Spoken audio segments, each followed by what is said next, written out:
morning, everyone, and good evening for people in India. Welcome to our global segment, last session, and we were keeping the best for the last. It's one of my favorite sessions. We are going to talk about future of transportation, and I have invited two very, very amazing and dear friends of mine to talk about their vision. But before I tell you about them, let's talk a little bit about the stats. There are close to 86 million cars sold every year globally. Guess how many cars India produces?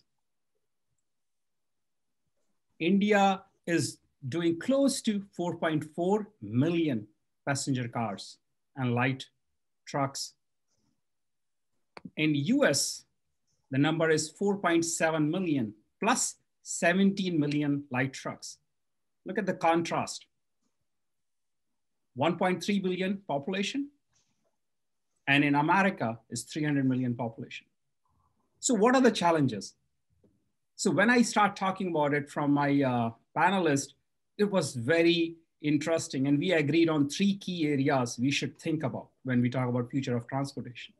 So the biggest challenge we have today is carbon emission, our dependency on oil.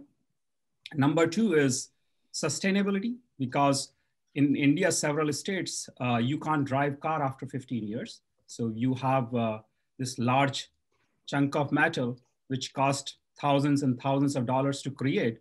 Now you don't know how to dispose it. And deaths. And when I started researching for this panel, I was blown away.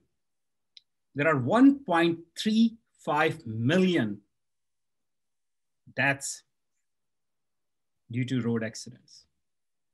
It's a staggering number. Being an IITian, we have to figure out a way to solve it. So I have invited Vinay to talk about it and bring the best from the auto industry. So Mr. Pavan Goenka, our own, will be there, and he is going to have a chat with him. But before I hand it over to him, let's talk about Vinay a little bit, why I requested Vinay to help us.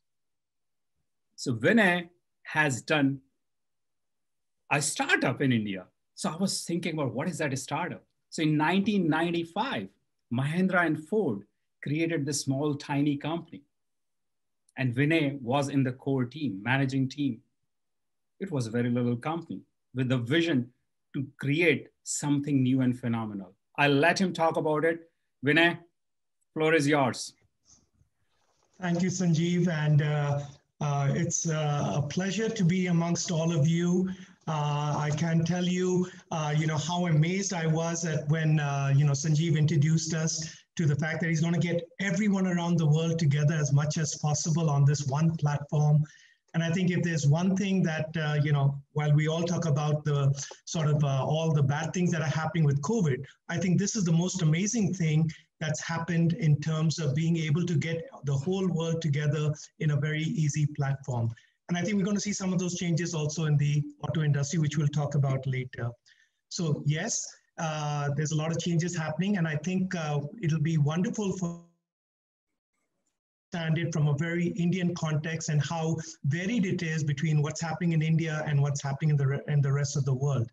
And we couldn't have asked for a better expert and a practicing manager who's actually making that happen and making a difference to both the country and the world. I'd like to introduce Dr. Pavan Goenka, the Managing Director of Mahindra & Mahindra, who's often referred to as a captain of captains in the Indian auto industry, to share his insights, his experiences, and thoughts at this freewheeling chat that we're going to have about the future of transportation and how it could possibly, but more importantly, realistically look, and how we can actually put some big bets, on certain things that are going to happen. So thank you, Pavan, for joining us today on this global platform with our other fellow IIT alumnus from around the world who, like me, are very eager to understand how you see the world and India literally, as we move ahead. 5 years, 10 years, and I think anything further, they'll ask us what strange things we're smoking. So let's just stick to about 10 years, right? So as the first question, The future of transportation clearly involves moving into a new, smarter source of energy, just like what Sanjeev had mentioned. There would be new modes of mobility. We're already beginning to see those introduced. And building that physical and the technological infrastructure to support such transportation and all these innovations. Is India lagging behind? There's a lot that's happening in the world. What's really holding it back? We've been hearing, the most common acronym that's being used nowadays to describe the megatrends is CASE. That's referred to as CASE, ACE, which is autonomous, connected technology, shared technology, and electrified technology. But frankly speaking, are we there yet? Are we really, can we expect an electrified, connected, and autonomous world and of shared mobility in India? How long will it take? And most importantly, are we going to miss that bus again? So love to hear your thoughts. You live it every day. Vinay, sorry. So are you saying the, TV series we used to watch in 80s and 90s, Star Trek? So that's not real. We can't press the button in 2050 and zoom to somewhere else. That's not happening. We are not going to talk about this. I'm going to drop off. No, Sanjeev, you know what? A lot of those are coming to reality. And let's be honest, all those things are what are inspiring all these technologies to get involved. Everybody wants to see that Jetson car that's flying. We are beginning to see all that. And I think if we really talk about transportation in the bigger context, are we going to be flying? Are we going to be having maglev trains in a bigger way? Are we going to have hyperloops? All that is very much, a lot of it is happening. But when will we see it in a market like India? Can we see it in a country? It's going to be a very different sort of world that we're going to see in different phases and in different stages of how these are going to evolve. And I think that's very important, especially to our group, especially as IITians, because we want to be a part of that evolution, right? We want to be a part of that transfer. Hey, Vinay, let's bring the man of the hour, Pawan, and I'll let you chat. And I'm going to just sit quiet and just enjoy it. Thank you very much. Thank you, Sanjeev. Okay, so thank you, Sanjeev. Let me first say that I'm going to keep my feet on the ground and not fly. So if you're looking for flying cars, you'll be disappointed because that's not what I'm going to talk about. Vinay, it's a pleasure to see you after a long time. I don't recall when was the last time we met, but very nice to see you on this forum. And thanks, Sanjeev, for organizing that. Pleasure to talk to IIT alumnus and future alumni of IIT. Really, it's been a very good 2 days of event. I've seen parts of it. And Sanjeev has put together a very impressive set of speakers, including the Prime Minister of India. I don't know how you manage that, but very nice speech by the Prime Minister. He always gives very nice speeches. And of course, accent. I didn't mean it in any other way. So, Vinay, you have asked a lot of things in your opening. I can probably talk for hours on if I was trying to combine everything that you had talked about. But let me start off by sort of separating out Indian situation to global situation, especially situation in developed markets like US, Europe, and so on. India is a large country, of course, but very densely populated, and population density perhaps is among the highest of large countries. And that brings different challenges for transportation, different priorities for transportation. So while it may be good to talk about what's happening in the Western world, but I think we need to look at our priorities somewhat differently.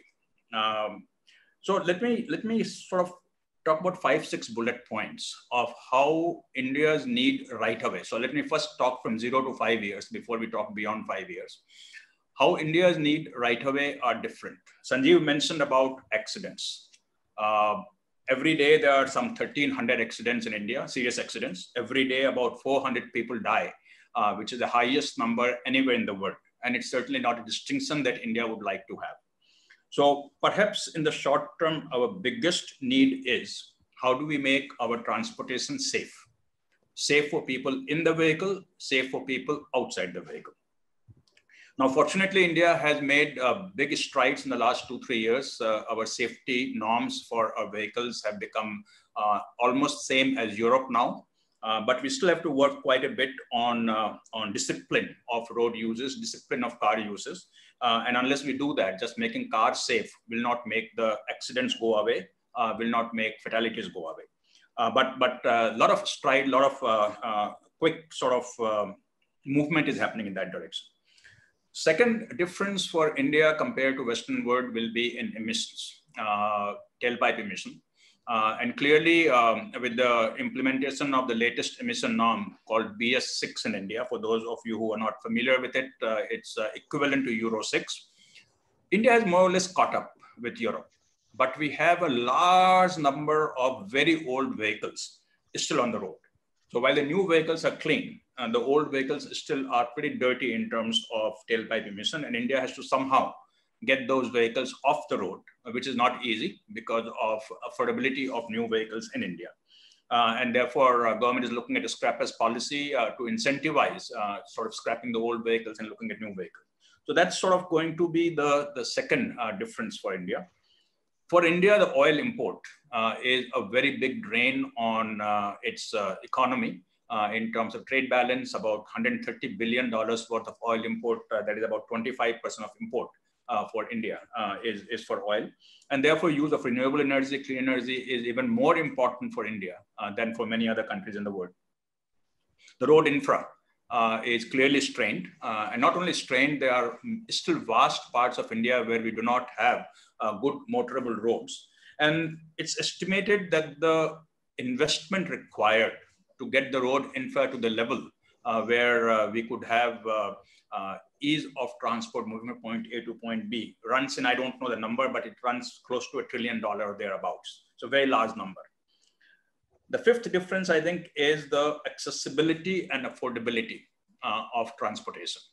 Now in India, the penetration of cars, even though we make 2.5, 2.6 million cars every year, the penetration is amongst the lowest of large countries. We are at about 20 vehicles per 1,000 people compared to US being at about 800 vehicles per 1,000 people.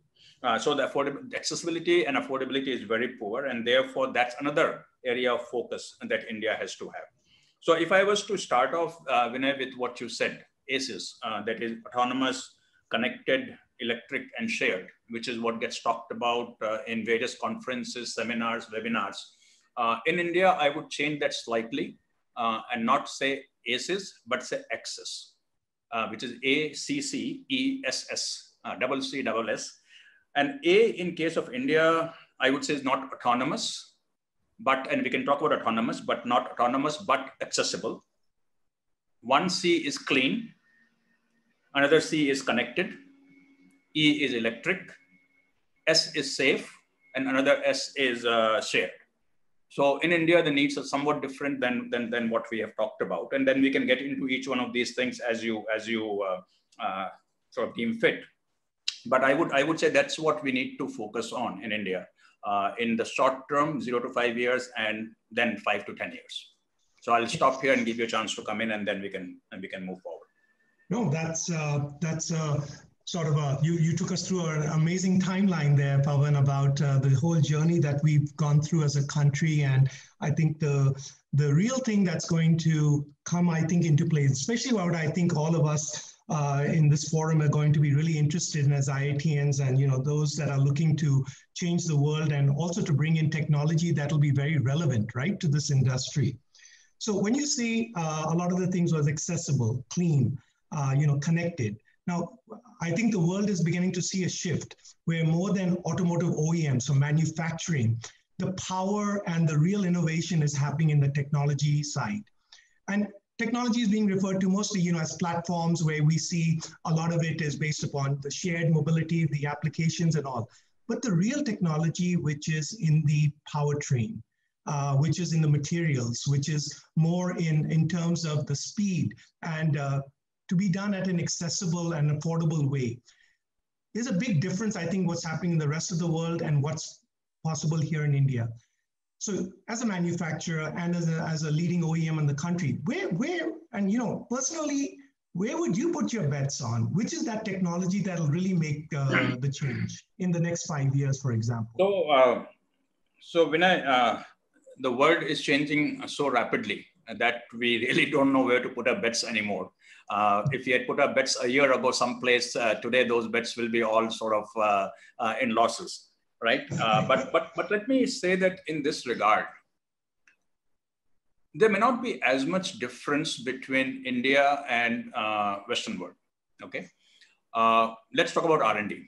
You mentioned technological innovation that is happening, and I would put that in two buckets. One is the bucket of what one would call a traditional R&D, traditional innovation, which happens in powertrain, IC engine, which happens in hybrid vehicles, which happens in material technology, which happens in braking systems, stuff like that. And that's going on. But that's not going to disrupt the world. That is going to be a continuous improvement from where we are. Every few years, we'll get another 2-3% improvement in CO2 level. We'll get some reduction in emission level. We'll get some safety equipment and so on and so forth. Where the real disruption will happen is in connected, is in electric, is in shared. And that is no different for India than for the rest of the world. However, connected would probably mean something different in Indian context than in the global context. Shared would mean something different in Indian context than in global context. And electric also will mean something different in Indian context than global context. And I'll get into that one by one. But this innovation is not just coming from large OEMs or from IITs or stuff like that. It's coming from also a lot of startups. And many of those startups actually are from IITs. IIT Madras has a very large ecosystem. IIT Delhi has a very large ecosystem. IIT Bombay has a very large ecosystem. And a lot more is happening there. In fact, this morning itself, I was having a debate with with IIT Madras professors and director on how to make this ecosystem stronger. So a lot is happening in that area. And it's not just going to change technology. It is also going to change industry dynamics. Okay. What's OEM? That definition may change. What's a supplier? Who is service provider? Who owns the customer?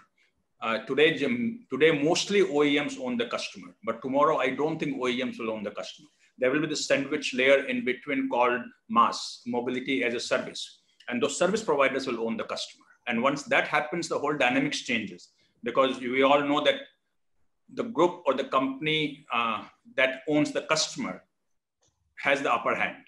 And therefore the upper hand may move from OEMs, who today own the customer, to the mobility service providers, right? The Olas, Ubers of the world, who obviously have a lot going on, but I think it's going to get bigger and bigger and bigger, and many different kinds of shared services will come in than what we know today. So in that sense, there will be a significant change, and that will happen. Now let me just hit on one point before you come in again, which is shared. What does shared mean in Indian context, and how is it different than in global context? In Indian context, shared does not mean that the demand for cars will go down. That's the big concern that auto industry has globally, that as shared becomes big and the same car gets used for 12 hours rather than for 3 hours, will the demand for cars come down? In India, that's not the case. And the reason I say that is that India, the demand for mobility is so underfulfilled that the shared will actually make mobility more accessible and affordable to those who cannot afford mobility today, and therefore increase demand of cars and not reduce. People who are buying cars today, except for few people, will continue to buy cars today. In fact, there was some survey done recently amongst millennials on would they want to own a car. And vast majority said yes, they would want to own a car if they can afford it. They may not want to drive the car.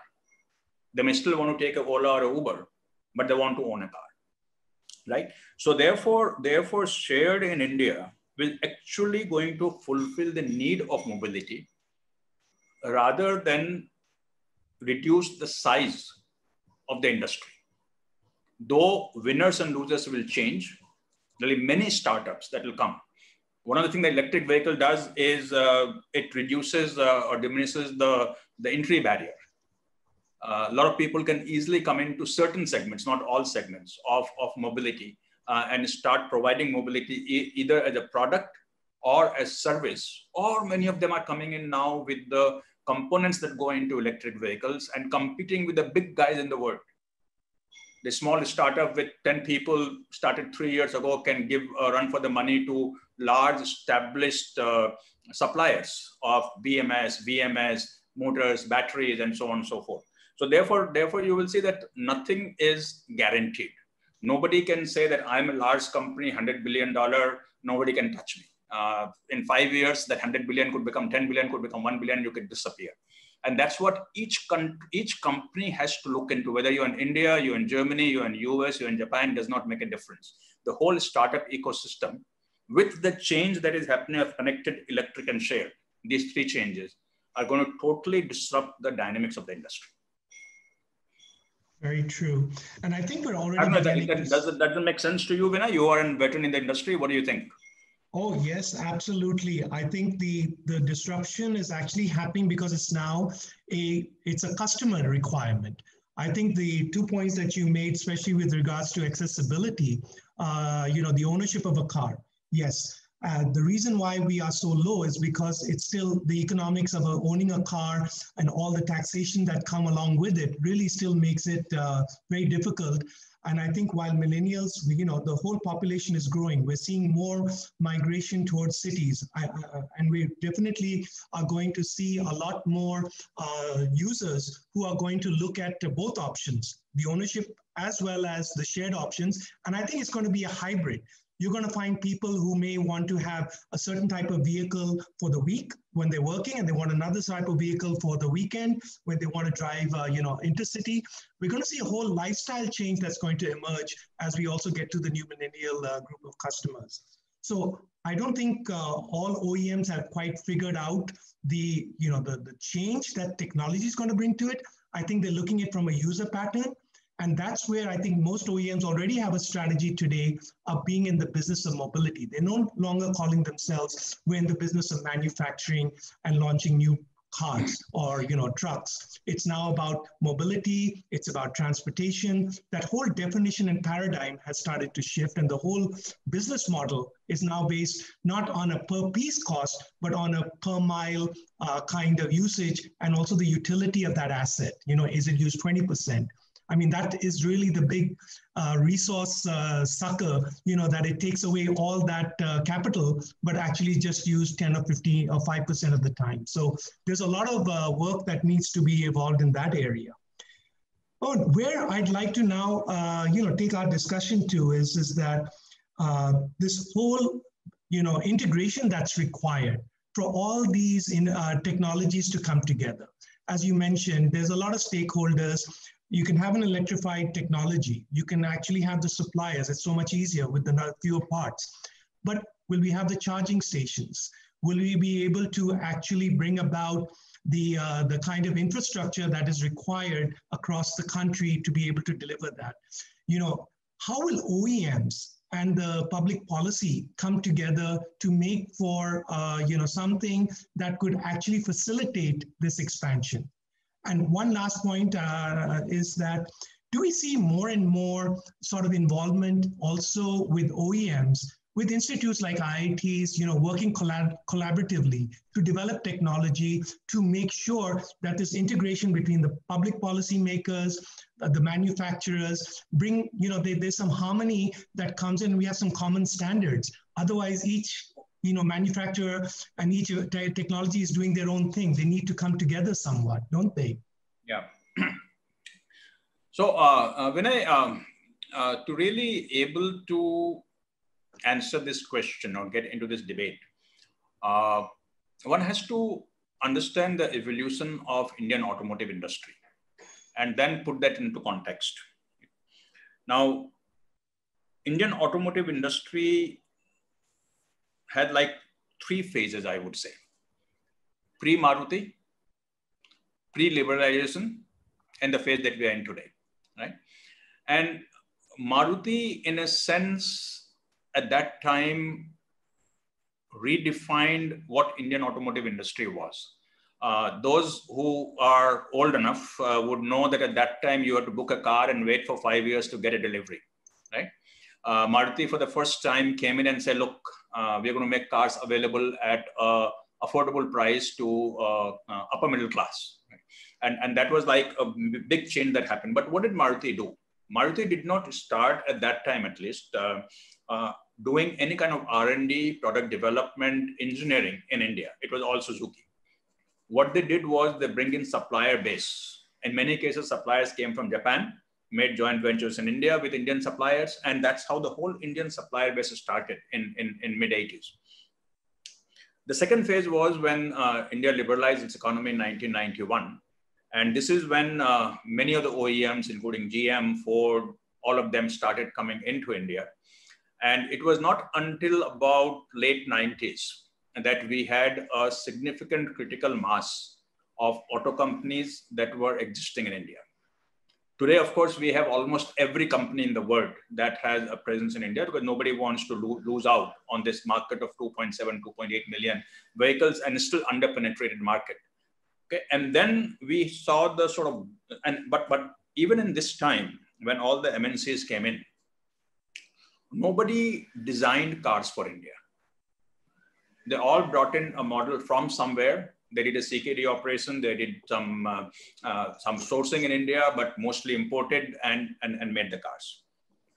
The real change started happening from about 2000, 20 years ago.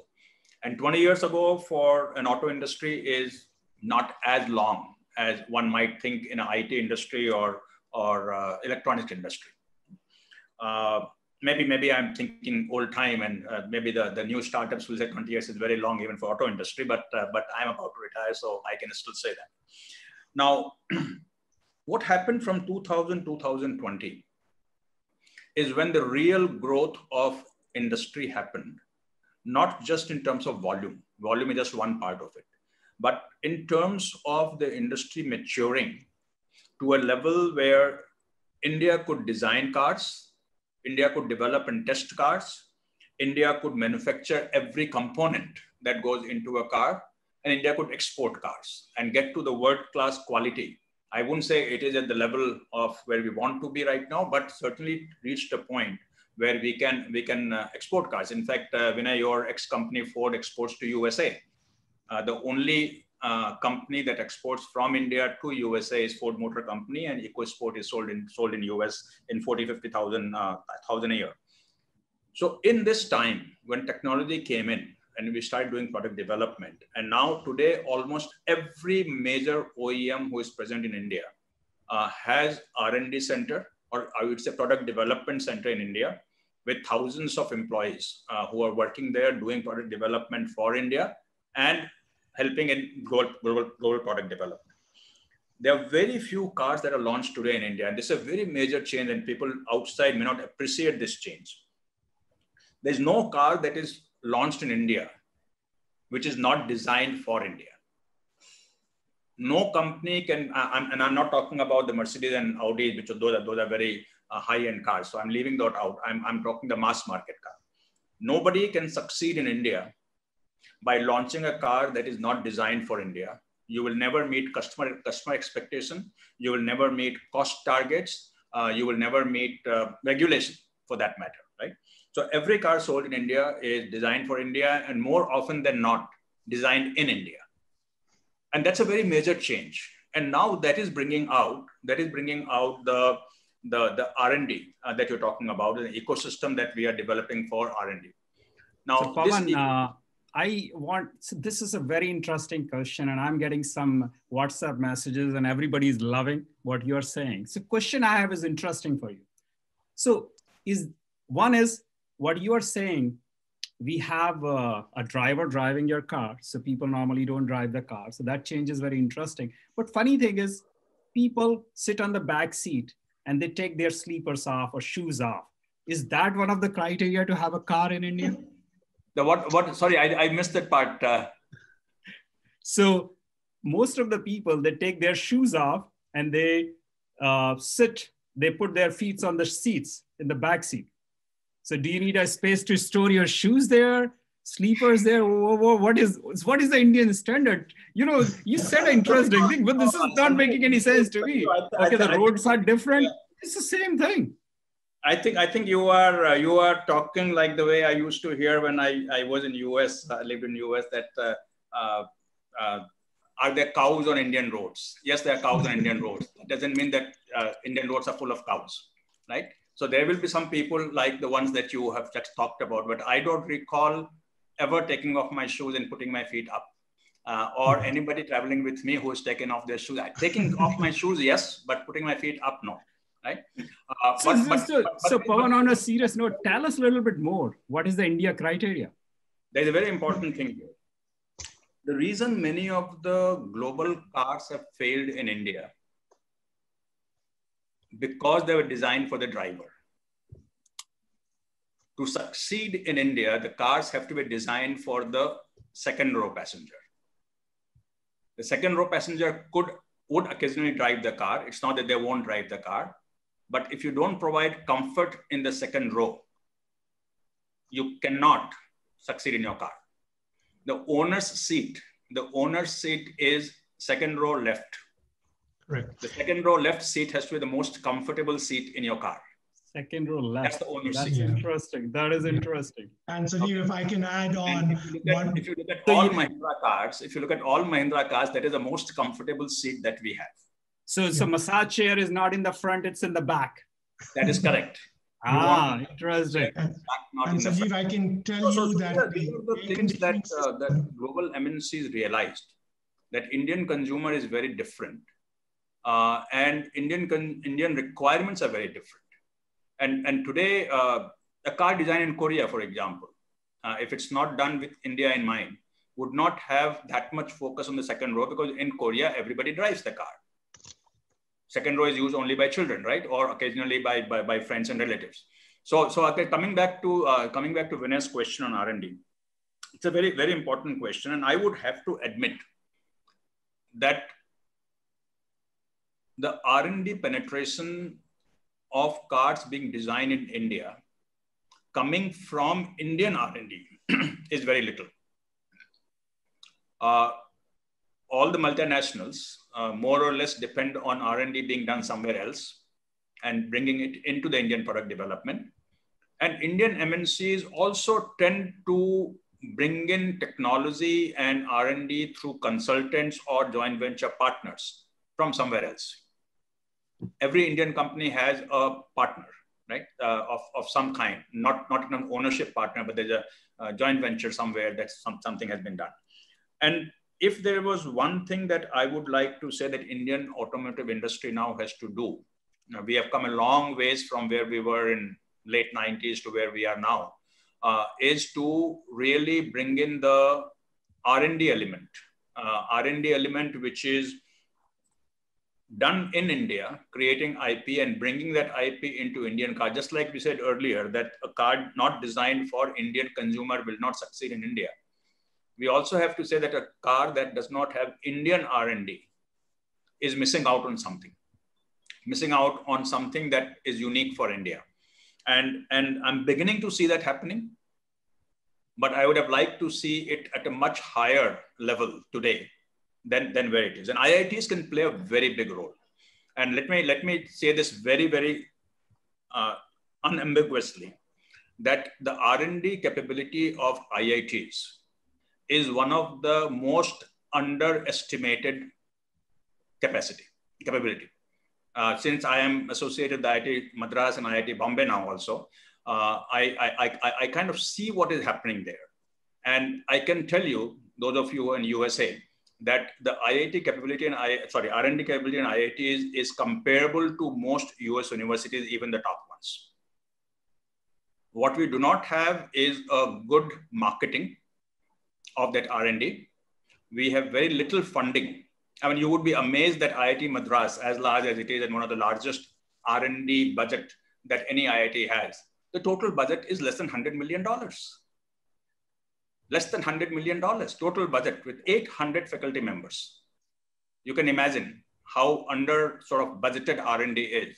And the kind of work that they produce out of that is mind-boggling, simply mind-boggling. So if we are able to bring the Indian industry to work with the academia, especially IITs, and I would have to admit that most of the good academic research today happens in IITs. And that unfortunately is a fact. And this is an IIT gathering, so I think they won't mind me saying that. In another gathering, I may get sort of trolled for saying that, but here it's okay. So, so I think this is an area where we really need to focus on. Forget the auto industry for a minute, but an area where we really need to focus on is how do we area that we really need to focus on is how do we leverage the R&D capability that IITs have, bring it to the industry, where industry really has to play a part of pulling on that. Unfortunately, there are many Indian industry that will go and spend $1 million doing R&D at MIT, and they won't spend 2 crores doing R&D in an IIT. Okay. And we have to change that mindset that IITs can do as good and as relevant research for industry as an MIT or a Stanford or Harvard can do. Sorry, you got me off onto a different path, and this is one of my. I think you know what? It's my favorite too, Pawan, and you know that's one of the reason I joined the IIT Delhi Excellence Foundation, and Vinay is my counterpart in India, and this is my big mission: is how do we bring research and development and collaborate with 23 IITs and bring interesting opportunities, interesting projects from America. So, because our world is more connected than it used to be. I mean, just imagine 10 years ago, this conference, I would have never thought is even possible, right? Yeah. And the reason I'm bringing that up is I designed the vehicle tracking system in 1997. So I consider myself really, really smart. I used to, not anymore. Okay. Every day is phenomenal. So you are absolutely right. So that is the reason I invited you and Vinay, where we need help from people like you. Help us build that blueprint. I'm here. There are 500,000 of us globally in 100+ countries. We are here to support. Where we need help is, let's put together a plan where you get involved, where we have 23 IITs involved. IIT Delhi, I already have Professor Rao said, Sanjeev, do whatever you want to do. We have 3,000+ PhD students, 3,000. It's remarkable. So let's do something meaningful. Nope. So if I can summarize what you just said, Sanjeev and Pawan. After the conference sometime, and there is a lot that can be done. I think I don't want to sound sort of very negative on this because things are changing rapidly. The only sort of disappointment that I have is they should have changed 10 years ago. And we would be in a different place today than what we are. I think 10 years from now, we'll be in a very good shape because IITs also have changed their approach to R&D. They do understand that writing papers and publishing papers has no value other than getting promotions for faculty members, right? The real value is how does that research translate to a product or a service?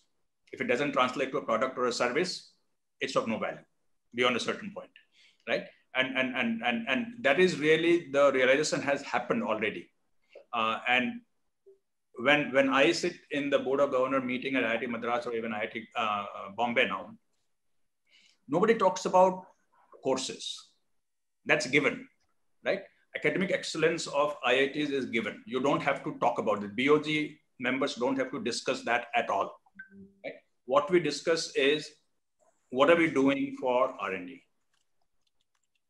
That's all we discuss. I mean, half of our BOD meeting is used in discussing R&D, right? Another half is used in discussing how do we make faculty members, students, employers, all sort of feeling that this is the best place to be in.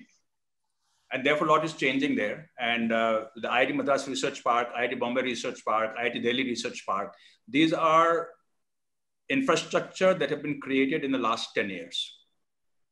And I have not seen IIT Bombay Research Park, but IIT Madras Research Park, if you're ever in Chennai, please do visit. You would be absolutely amazed.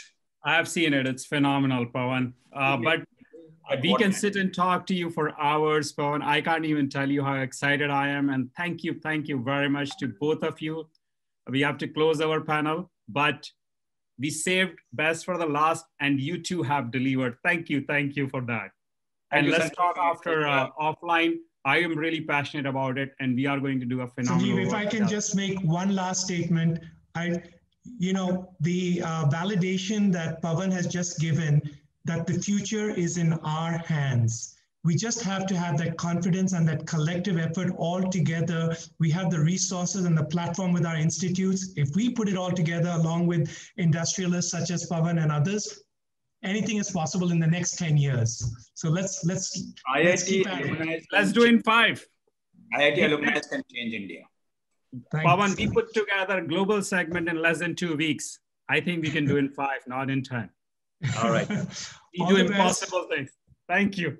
Thanks, Pawan. Wonderful discussion. Thanks, Sanjeev, for the opportunity. And wait. Pawan, there is a photo up in few seconds, but this is phenomenal. I really had such an amazing time. Learned so much new things. I thought I knew a lot about self-driven car, even flying cars. I even invested in the company, by the way. They didn't go anywhere. It's just me, crazy things. But I truly believe India has to think differently. And India and US, we have to create a bridge. And we really need people like you and even the organization like Tesla. We have to come close and create some global level initiative, because we are building things in silos. And that's not interesting. We can't do that. We can't waste human talent. See, this mind, as somebody said, is not a thing to waste. Together we can do phenomenal stuff. So please find ways. I'm here. I will sell for it. I will sell for 23 IITs. That's my promise.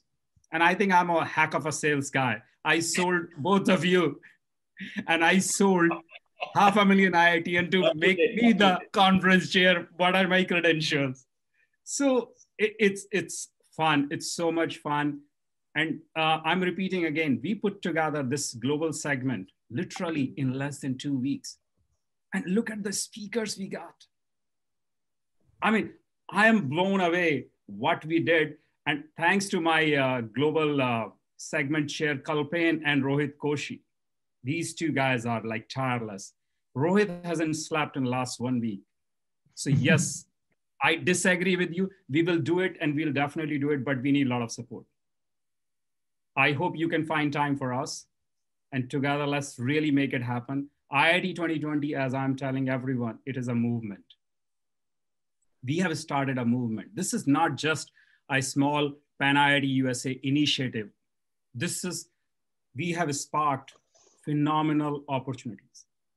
I am getting so many messages from e-cells, from the students. I mean, IIT BHU, a place I never thought. They get 3,000 startups every year to pitch in their pitch competition. 3,000 in Banaras. Have you ever thought? Sorry, I'm not saying IIT BHU is bad, but I'm saying in a small town where all I remember is the temple and the river, River Ganges. So phenomenal work we are doing. I mean, any parting thoughts for us, Pawan? Well, first I would say you did an amazing job in organizing this conference, and compliments to you and the team that you have here. I just cannot figure out how you put all of this together. Really great job done. I believe that IIT and IITians have a very special role to play, I would say for India, but one can say for globally also, but I'm going to restrict to India. And the reason I say that is that IIT has the best brains of India even today in them, whether as faculty members or as students. And we need to channel that power, the brain power that we have, in the right direction. It is very important that IITians spend their career adding value to the country through technology, through industry, and through making life better for all fellow citizens. And if we all pull our resources together, it can be done. I mean, when I talk to IIT alumni, those who are not in India, everybody is so committed to do their bit to help. And I think IITs need to do a little bit better job in reaching out to these alumni who are outside India to see how we can use their power in terms of their presence, their knowledge, and also, of course, their money also to be able to do more and more in IITs. If you look at infrastructure in IIT and you go to infrastructure in any university in USA, you would feel sad. I feel sad when I go to a MIT or a Harvard or Stanford, or any place, U of M, and I come back and look at IIT. I said, why should IITs be where they are? Can't we have a little better infrastructure? It doesn't require billions of dollars, but we just need to find that money and make it happen. So sort of a plan to how do we make IITs have, I wouldn't say infrastructure like an MIT or a Stanford, but infrastructure much better than what we have. Channel our brain power to where we can add value to the country or to the globe or to the humankind, I should say, is what we need to work on. I'll stop there. I can be on my soapbox forever, but I'll stop. No, wonderful. Thank you, Pawan. That was very inspiring and extremely motivating to know, and encouraging to know how we can collectively make such a huge difference. And I think there's no limit to that. So thank you. And I think we've run out of time. Thank you, everyone. And we look forward to working together for the next Pan IIT to make it even and take a cross check as to how far we progressed. Thank you.